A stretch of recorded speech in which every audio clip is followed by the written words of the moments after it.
உன்மடியில் நான் உறங்க கண்ணீரண்டும் தான் மயங்க என்ன தவம் செய்தேனோ என்னவென்று சொல்வேனோ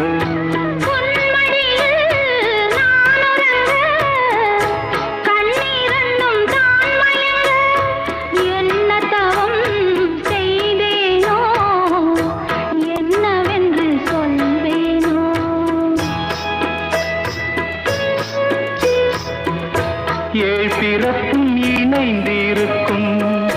சொந்தம் இந்த சொந்தமம்மா வாழ்விருக்கும் நாள் வரைக்கும் தஞ்சமுந்தன் நெஞ்சமம்மா